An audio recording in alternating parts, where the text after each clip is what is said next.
Thank you very much, Madeline. It's an honor to be here at this inaugural forum, and I've learned a lot from the first three presentations today, and I hope everyone will learn something from my presentation. There are two obstacles that are preventing humanity from exploring, developing, and inhabiting outer space. The first is a technological one. We have not built a reusable vehicle that can carry payloads to and from low Earth orbit many times. Such a vehicle would bring down costs by orders of magnitude, and that's why engineers at SpaceX and Blue Origin are diligently working on a solution to this right now and making phenomenal progress. But the second problem is a political one. It's a 50-year-old international agreement called the Outer Space Treaty that, among other things, prohibits nations from owning property in space. This afternoon, I'd like to argue that this prohibition has had substantial negative effects, and as such, the United States should withdraw from it. Before developing these arguments, though, I'd like to give some background on the Outer Space Treaty. The first proposal for a treaty limiting national claims in outer space was proposed by Eisenhower in 1960. Recall that at this time, the United States was far behind in the space race. The Soviet Union had just launched Sputnik in 1957 and followed up a few years later by putting the first man into orbit before the United States. As such, they were reluctant to pass a treaty that limited future space possibilities. But after the Limited Test Ban Treaty of 1963, they were more willing to negotiate. The treaty has two main provisions. First, it prohibits from space weapons of mass destruction, and it prohibits using space for military purposes. Obviously, this is a very sensible provision, and the United States should maintain a unilateral commitment not to use space for such purposes if it withdraws from the treaty. But second, it declares that extraterrestrial bodies are, quote, not subject to national appropriation by claim of sovereignty, by means of use or occupation, or by any other means, unquote. Conservatives believe that extensive and robust private property rights are essential aspects of a good society, because they are necessary for economic and social development. To see why these beliefs are true, just imagine what alternative institutional arrangements would be like. The only real alternative is state management, and for any student of history in the 20th century, we'll see why that's not a good institution. On a more theoretical level, though, this system does not work because government bureaucrats don't have the information to manage resources efficiently, and they rarely would have the incentives to do so even if they had such information. The fact that other institutional arrangements are untenable is a powerful argument in favor of private property rights. But there are also considerable moral arguments as well. Consider John Locke's argument in the Second Treatise of Government that by mixing one's labor with unowned or commonly owned natural resources, one came to acquire a legitimate property right over them. Conceptually speaking, there's no reason why Locke's deontological argument should be limited to items on the surface of the Earth. If an individual or consortium visits the moon and develops a portion of it, they can legitimately claim ownership over that portion on Lockean grounds, regardless of the mandates of international law. Practically speaking, however, property rights do not enforce themselves, and this is the purpose of the state. The private individual or consortium may have a moral claim because of their developments, but their claims must be instantiated in the legal structures and must be recognized and protected by the government. Otherwise, the benefits of private property rights will not be achieved. The problem with the Outer Space Treaty is now clear. We cannot efficiently use the resources in space without property rights, and property rights cannot be established by governments under the Outer Space Treaty. There are also several technical reasons why property rights are particularly important in space. Space is filled with valuable resources that could benefit humanity if they were developed. For instance, there are hundreds of trillions of dollars worth of raw materials in the asteroid belt, both precious and non-precious, like nickel, platinum, etc. Humanity cannot benefit from these materials under current international law because no party can own them. Closer to home, the moon has plentiful supplies of helium-3, which, if collected, can be a source of low-cost energy. But the same problem occurs again. There's also a physical barrier that can be circumvented if extraterrestrial objects could be owned. it takes about $10,000 to move a pound of payload from the surface of the Earth at sea level to low Earth orbit, whereas it costs a fraction of that amount to move the same pound of payload from the moon to low Earth orbit. So if parts of our space shuttles could be developed in outer space, that would dramatically decrease the cost of space travel. Luckily, scientists know right now how to synthesize rocket fuel from elements that are on the moon, including lunar water. So if we could, many experts think that the only feasible way that humanity gets to Mars and beyond is by setting up so-called gas stations in low Earth orbit with fuel that is created from lunar elements. But this is impossible under the current regulatory regime because no one could own the contents of such gas stations. I'll conclude this section by suggesting an analogy. Attempting to further explore or develop space without private property rights is like trying to cure a disease without patents. There will be no incentives for innovation in either case. Space will remain barren and uninhabited, wasted and underdeveloped if it remains unowned under the Outer Space Treaty. One might raise two objections to my arguments so far. First of all, China and Russia certainly won't sit on their hands while American companies are developing and exploiting resources on the moon and asteroids. Indeed, so the argument goes, if the United States did withdraw from the treaty, then it would only be a matter of time before another land grab takes place for this valuable material in space. In response to this argument, I would make 2 points. First, the problem of scarcity is the cause of the majority of human conflicts, and that problem is a lot less severe when one takes the perspective of the entire solar system compared to the perspective of Earth.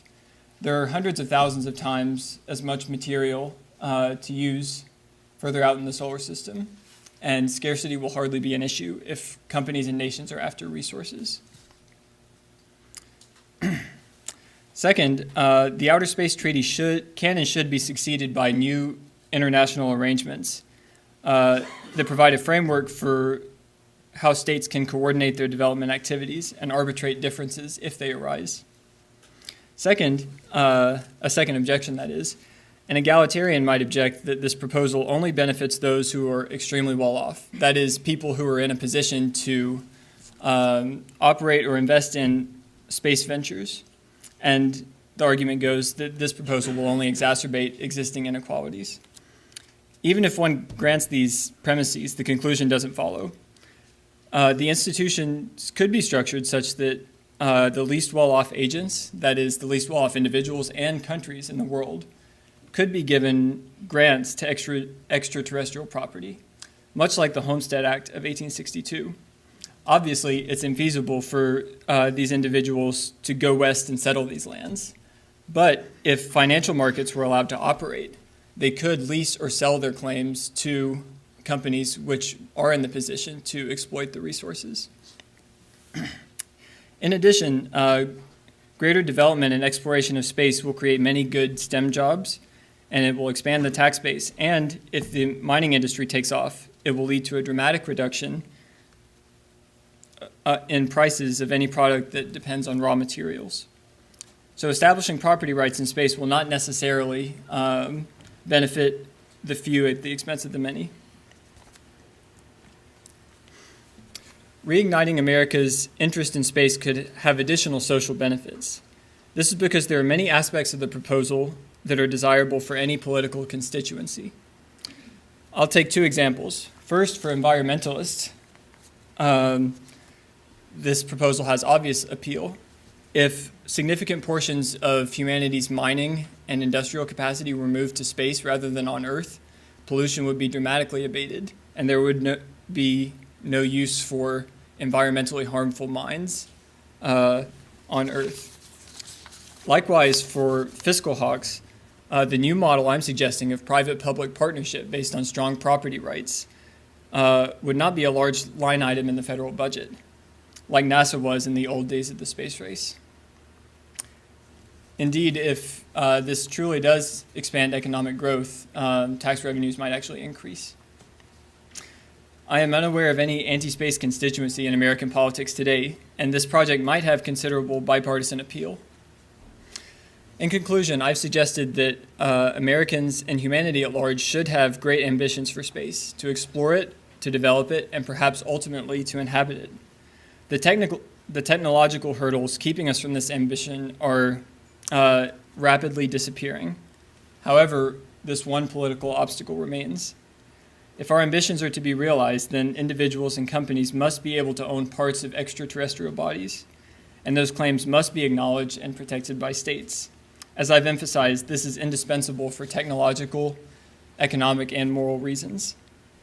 Once such property rights are established, innovation will be encouraged, and American space activities will hopefully undergo a revival, which should be acceptable to those of all political stripes. Thank you very much.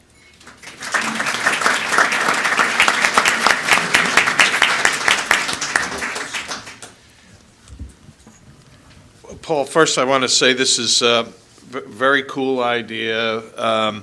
It kind of begs being made fun of, but you, not that it should be, but so that's all the more to you for proposing it, because two things I want. One's just a comment, and then there is a question. The comment is that you say the Outer Space Treaty was the primary cause of the death of America's ambition, and I would just, and you may want, I'll pose this as a question, and if you want to respond to it, is that I think it was really America's boredom with the space program that killed it, although it's really not been killed. Probably America's interest in space was saturated at a certain point. So that's arguable, but I think that may indeed be the cause, if there is a cause. But so much of what you base this proposal on has to do with essentially the argument is limitation of resources. And I don't know if you're familiar, this is an old book, The Ultimate Resource by Julian Simon, about 30 years ago, but the principles are what they are. Despite our own beliefs, main resources really are there. And why would we as a nation with a policy, why would I as a Goldman Sachs investor in a company want to be bankrolling someone going to the moon to get helium when it's plentiful and cheaper here on good old Earth? So that's my main question. Why do you contend that there is a resource issue, and is that the thing truly driving your proposal? Right. Well, for the issue of helium in particular, that actually doesn't exist on Earth because Earth's atmosphere has prevented it from forming. All right, pick good. How about kryptonite? For issues of other precious or non-precious metals, obviously Earth does have a finite supply of those metals, whereas the human population has no upper bound. And even a more clear point, human desires don't have any upper bound. So economists like to think of the human situation as always a struggle against scarcity, trying to do the best we can with the limited resources that we have at our disposal. And it's quickly becoming a technological possibility to access vastly more resources than we've ever had access to on Earth. And to the first point about the death of the American space program, I think there are a lot of causes, and I think that the Outer Space Treaty is one among many. You mentioned that the public might just have a saturation point with space activity. I think that might also be true. Another reason, of course, is Lyndon Johnson thought it might be appropriate to use the money on the Vietnam War instead. And so there's really no way to determine which of those was the deciding factor here, even with the benefit of hindsight. Okay, thank you. Well, I am not going to venture into the scientific sphere. Okay, I'll go with you. But I, just for the purposes of fun, I am going to make an argument from the left that I do not share. But it is no doubt a challenge you would hear should this argument be more should your proposal be circulated more widely? And that would be, how do you defend this evil notion of property rights on these the planets and outer space, which surely should be our common property, as something that all of us on Earth share in common humanity? Right. That was actually the original sentiment behind the Outer Space Treaty. It called outer space the common province of all mankind. And well, there you have it. that's the argument. So I think, as a practical matter, you have to convince the skeptic why that argument leads to inferior outcomes. And that if you don't have property rights, incentives to innovate will not be internalized to the entrepreneur. And if you don't have property rights, the least well-off in our society will suffer because of that. And how would that be exactly? Could you In other specify? words, yes. And so tell me more. I agree with you. Tell me more. Right. This really goes along with the section where I was refuting the egalitarian. And I think that one really just has to marshal economic evidence against them. That even if only well-off investors and entrepreneurs are actually creating these ventures to mine asteroids in the moon, effects will ripple throughout the economy by lower prices for raw materials and lower prices in the economy in general. And so it's really like many of the arguments for capitalism that thinkers have made throughout the ages. Yes. Great, thank you, Paul. I got to say off the bat that I'm crushed to learn that the International Star Registry was a hoax. That was a Valentine's Day staple for me for years. I have a two-part question for you. The first is you said that there's no anti-space lobby. How do you really, without real necessity, how do you get a pro-space lobby today with all the economic considerations out there? Second thing is, to go directly to your proposal, could you keep the treaty and establish leasing deals, long-term leasing deals, rather than break the whole thing up? Right. I'll take the second point first. Unless the treaty is significantly amended, basically striking the entire first half, leasing deals would be impossible. Okay. Just because you can't establish property rights in general unless the thing you're establishing property over is a man-made satellite. So that's why, for instance, the U.S. government or Verizon owns its satellites that are in orbit around the Earth. But if you go to the moon or an asteroid, you can't have property over that in general. And could you repeat the first part for me? The first part was where's the necessity? Where's the urgency of this? Right. So as I mentioned at the very start, this technological problem is quickly being solved by SpaceX and Blue Origin. And they'll be in a position shortly to offer launches in the range of $4 to $7 million. And they're currently costing 50 or 60 million because of this technology that they're developing. So I think that those companies in particular, with the addition of several more, will provide a concentrated lobbying force. Yeah, launches to where? Is this the cruise to nowhere type of thing, or do you? Well, right now they're dock just someplace? launching mostly government and communications payloads. Okay. But a constituency could develop for going further out than low Earth orbit. Time for two questions.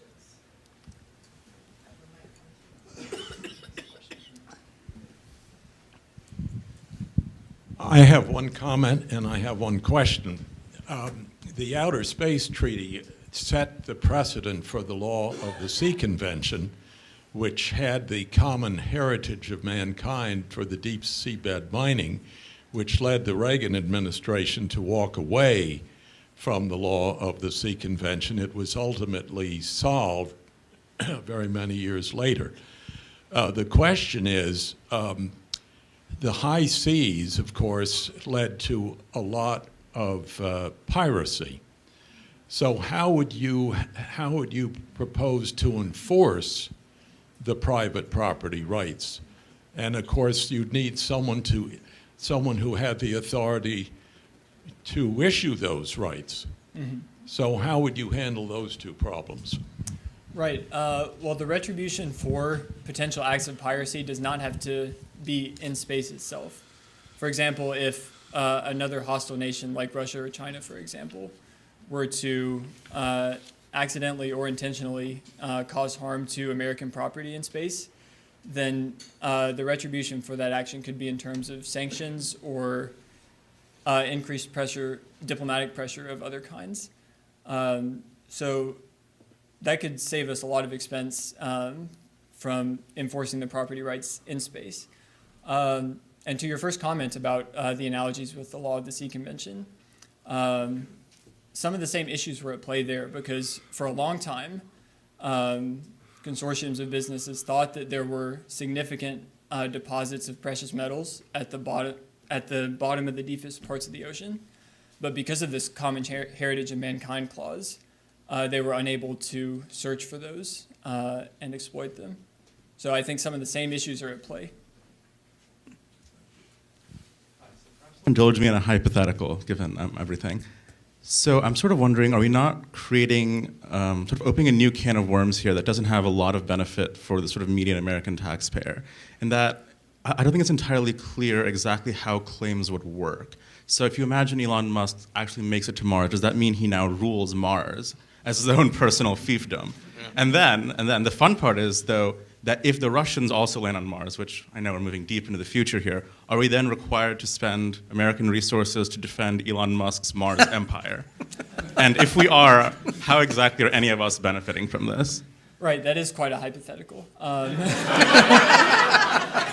of the hypothetical is, what exactly counts as a property right? Do you get there and then do you rule the entire body? Right. I mean, that sounds cool, but this isn't Star Wars. So when the conquistadors first came to North and South America, they claimed all of it for the crown of Spain just by stepping on the shore and looking at it. Obviously, that's outlandish because we are in outer space here, so everything's outlandish. Sure, but we would have to have some sort of convention that would ideally replace the current outer space treaty, like I suggested, that could arbitrate disputes of that nature and determine a limit for how much of each particular body a nation or an individual company could own. And with that, please join me in. Very good.